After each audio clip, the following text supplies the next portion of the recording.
Osez l'amour. Reconnaître les signes d'attente. L'amour est un jeu subtil, n'est-ce pas?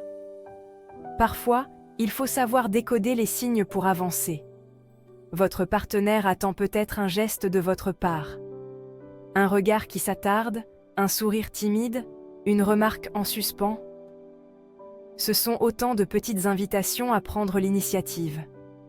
N'ayez pas peur de faire le premier pas. Imaginez un dîner aux chandelles. Vous sentez que l'ambiance est là. Un baiser et partagez du regard. Laissez parler votre cœur. Prenez sa main, regardez-le dans les yeux et offrez-lui un baiser tendre. Ce moment magique, c'est vous qui l'aurez créé. Bien sûr, reconnaître ces moments clés demande un peu d'attention et d'audace. N'ayez pas peur de mal interpréter les signes. Un refus est toujours possible. Mais la joie d'une connexion réussie vaut bien plus que la peur de l'échec, vous ne trouvez pas? Prendre les rênes. Décisions importantes à deux. Dans une relation, les grandes décisions se prennent à deux, c'est évident. Mais parfois, il faut savoir prendre les devants. Proposez des solutions, exposez votre point de vue avec respect. Votre partenaire appréciera votre implication, c'est certain. Prenons un exemple, le choix d'un appartement. Plutôt que de laisser traîner les choses, organisez une visite. Préparez un petit dossier avec les avantages et les inconvénients. Montrez à votre partenaire que vous êtes prêt à construire ensemble. Attention, prendre des initiatives ne signifie pas imposer vos choix. Il s'agit plutôt d'être proactif, de proposer, de stimuler la discussion. Votre partenaire se sentira écouté et valorisé. L'art de la planification.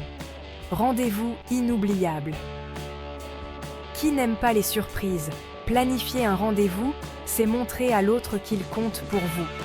Pas besoin de dépenser des fortunes, hein? Un pique-nique au bord de l'eau, une soirée cinéma improvisée, une balade à vélo sous les étoiles. L'important, c'est le geste. Prenez le temps de choisir un endroit qui plaira à votre partenaire. Pensez à ses goûts, à ses envies. Le bonheur se cache souvent dans les petites attentions. Un rendez-vous réussi, c'est un vrai moment de partage et de complicité. C'est aussi l'occasion de créer des souvenirs précieux. Alors, osez surprendre votre moitié. Section 4. Naviguer les conflits, maturité et communication. Bon, soyons honnêtes, les conflits font partie de la vie de couple. L'important, c'est de savoir les gérer avec maturité. N'attendez pas que la situation dégénère. Prenez les devants, demandez à votre partenaire de discuter calmement. Exprimez vos sentiments avec franchise et respect. Écoutez son point de vue sans l'interrompre. Cherchez ensemble des solutions constructives.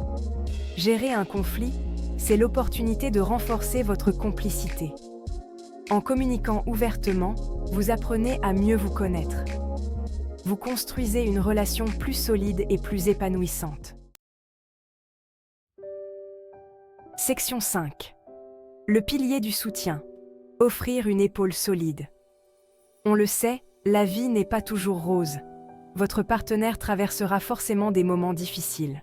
Votre rôle, c'est d'être là pour lui, sans jugement et avec bienveillance. Offrez-lui une écoute attentive. Un simple « Comment vas-tu » peut faire des merveilles. Proposez votre aide sans pour autant imposer votre présence. Un petit geste attentionné, comme préparer son plat préféré, peut lui apporter du réconfort. Le soutien émotionnel est un pilier essentiel d'une relation saine. En étant présent pour votre partenaire, vous lui montrez que vous êtes une équipe. Vous renforcez ainsi votre lien et votre amour. Section 6. Briller ensemble. Interaction sociale. Épanouie. Les interactions sociales sont importantes pour le couple, c'est indéniable. Sachez prendre des initiatives pour les rendre plus agréables. Présentez votre partenaire à vos amis.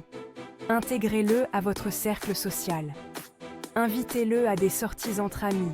Organisez des dîners à la maison. Montrez-lui que vous êtes fier de l'avoir à vos côtés. Créez des liens avec ses proches.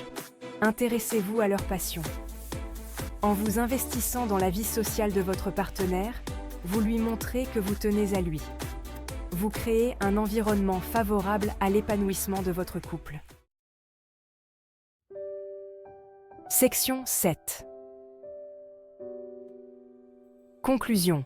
L'audace d'aimer, le plaisir de recevoir. Prendre l'initiative en amour, ça demande du courage et de la sensibilité. C'est oser exprimer ses sentiments, proposer, surprendre, soutenir. C'est construire une relation équilibrée où chacun se sent aimé et respecté. N'ayez pas peur de faire le premier pas. Laissez parler votre cœur. Les récompenses sont immenses. Une connexion plus profonde, une complicité renforcée, un amour plus fort. Alors, osez aimer pleinement, en donnant et en recevant avec la même intensité.